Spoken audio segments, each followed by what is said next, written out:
The message arrived at Earth's primary receiving station at 0800 hours GMT, broadcast on all frequencies in perfect, if somewhat condescending, English. Attention primitive species of Sol 3, designated Earth. The Galactic Council has convened and determined your recent expansion into the Proxima sector violates established territorial claims. You have 1 solar rotation to withdraw all assets or face immediate corrective action. Compliance is not optional. This is your only warning. In the UN War Room, officials read the message with a mixture of disbelief and amusement. They're threatening us? General Harrison asked, eyebrow raised. Do they know who they're talking to? Apparently not, President Chun replied. How many colonies do we have in Proxima? 1 research station, 12 scientists studying moss. And they're threatening total war over moss?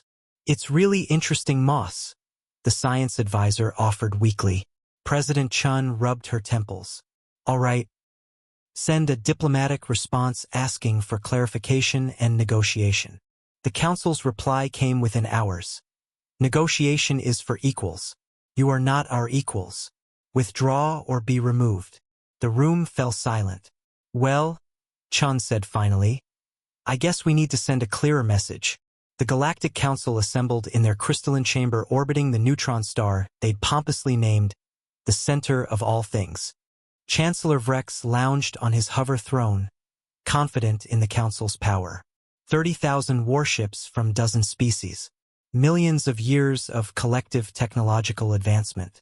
The primitives haven't responded to our ultimatum, his aide reported. Should we begin the cleansing? Give them another hour, Vrex said magnanimously. I'm feeling generous. An alarm chimed. Chancellor, we're detecting objects approaching through hyperspace. Earth vessels. How many? 20? 50? Vrex laughed. How adorably defiant. Sir. We're counting over 12,000 signatures. The laughter died. The first wave wasn't ships. It was missiles. But calling them missiles was like calling a tsunami a splash. Each one was the size of a skyscraper, bristling with technologies that the Council's computers couldn't even classify. They emerged from hyperspace in perfect formation, surrounding the Council's assembled fleet like a swarm of metallic hornets. But they didn't attack. They just waited. Open a channel to the lead Earth vessel, Vrex commanded, trying to keep his voice steady. Admiral Sarah Martinez appeared on screen, sitting calmly in her command chair, sipping coffee from a mug that read World's #1 Mom. Chancellor Vrex, she said pleasantly, we received your threat. We thought we should respond in a language you might understand better. This is an act of war. No, Martinez corrected. This is a warning. You see those missiles? Each one carries what we call a civilization ender. Not planet killers, those are so last century.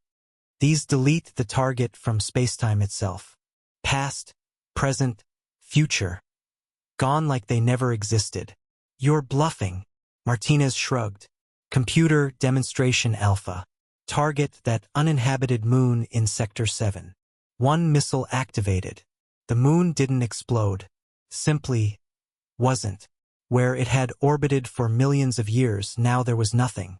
Not debris. Not empty space. Nothing had ever been there. The Council chamber erupted in panic.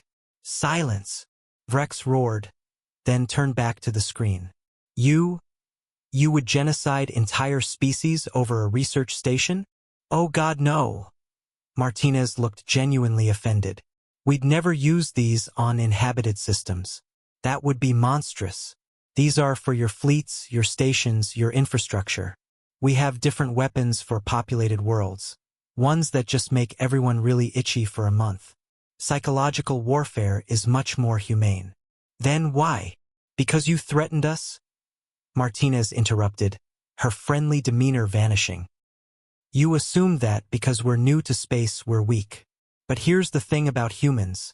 We've been killing each other creatively for millennia. When we finally stopped, we had a lot of leftover weapons and the engineers who made them were bored.